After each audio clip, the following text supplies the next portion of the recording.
Assalamualaikum warahmatullahi wabarakatuh. Waalaikumsalam warahmatullahi wabarakatuh. Halo guys, good morning. Jadi kali ini kita akan mempresentasikan tentang sejarah pendidikan yang ada di Pondok Pesantren Nahdlatul. Sebelum itu, biarkan kami memperkenalkan nama kami terlebih dahulu. Yang pertama, saya sendiri Rahmat Reza. Saya Habibur Rahman. Saya Rani Ramadhani. Saya Cekul Ali. Saya Ahmad Rawi. Jadi kita akan mempresentasikan tentang perkembangan pendidikan di Zatina Nahdlatul. Oke, kita langsung saja ke presentasinya. Sejarah perkembangan pendidikan di Pondok Pesantren Nahdlatul. Pondok Pesantren Nahdlatul adalah pondok tertua nomor 3 di Indonesia, di mana pondok pesantren tersebut pada awalnya hanya menyediakan pendidikan di bidang agama.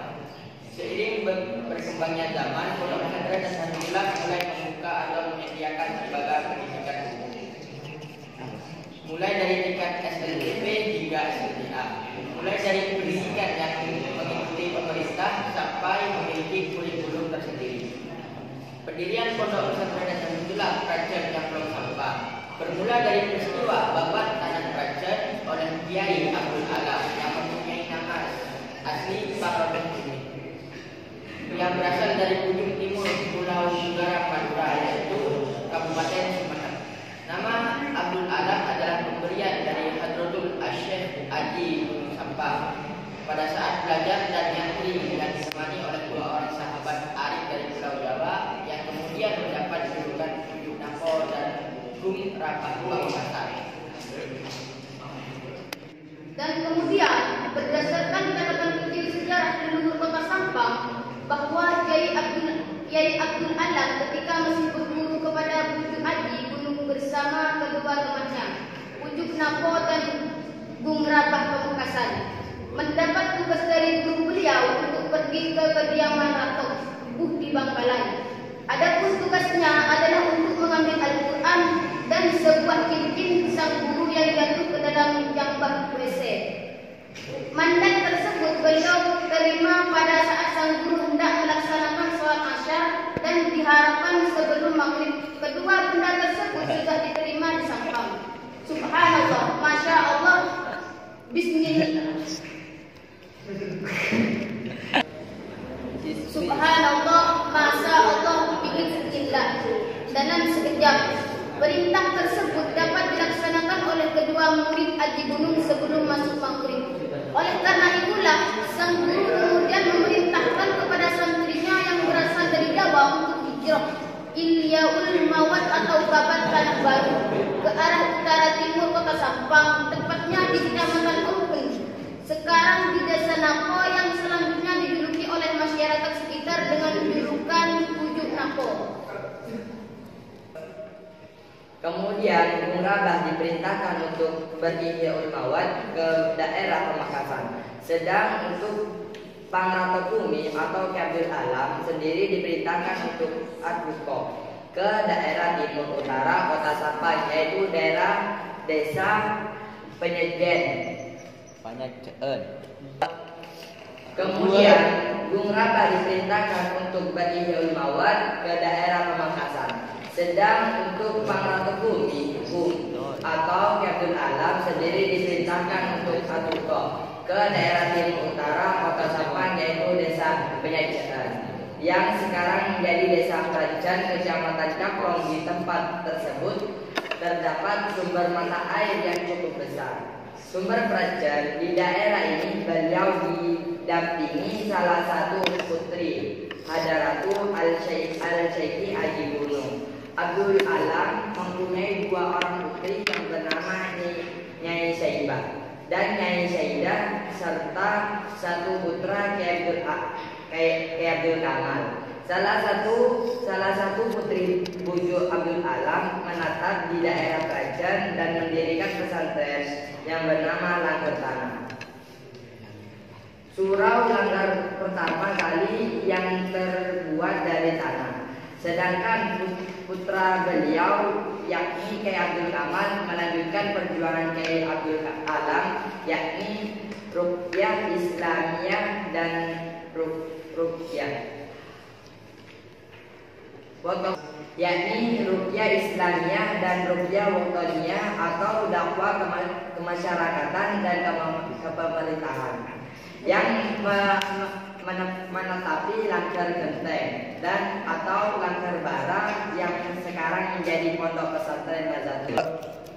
Kemudian silsilah Kiai Abdul Alam seperti yang tertera dalam kisah Babarkan Kerajaan dimulai pada tahun 1702 Masehi sampai saat ini.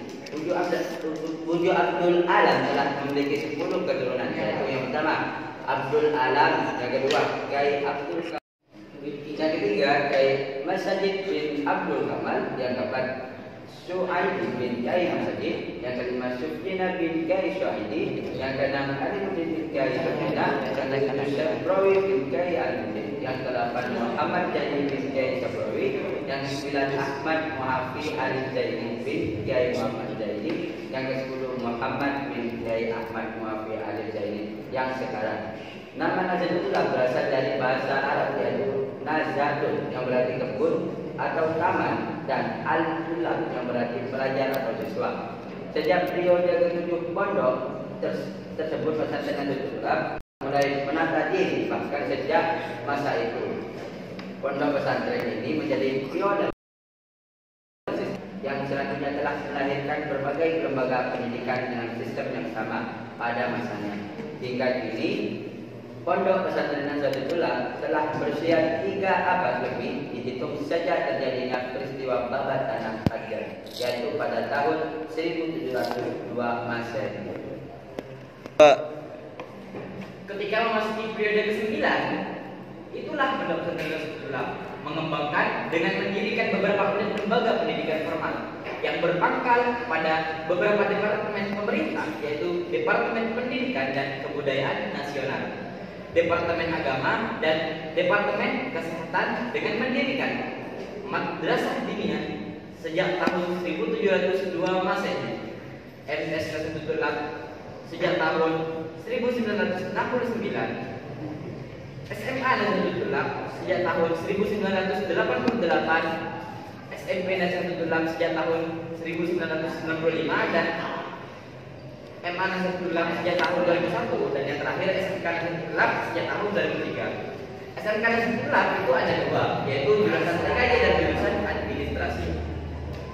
Pada tahun 2021, Kiai Haji Muhammad bin Mu'afi merancang sebuah kurikulum yang mana kurikulum tersebut berbeda dengan kurikulum negara. Kiai Haji Muhammad bin Mu'afi menciptakan kurikulum yang bernama kurikulum tepat guna, di mana di kurikulum ini melatih kepala santri untuk bisa memahami materi tanpa harus dijelaskan oleh guru. Jadi pada kurikulum ini, guru hanya memberikan materi berupa video atau paper tanpa menjelaskan.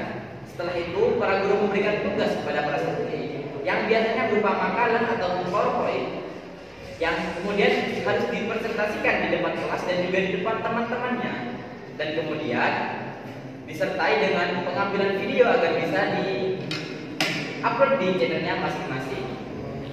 Dan kemudian pengambilan video tersebut atau pengambilan video tersebut menjadi syarat hidupnya santri tersebut untuk bisa mengikuti ujian.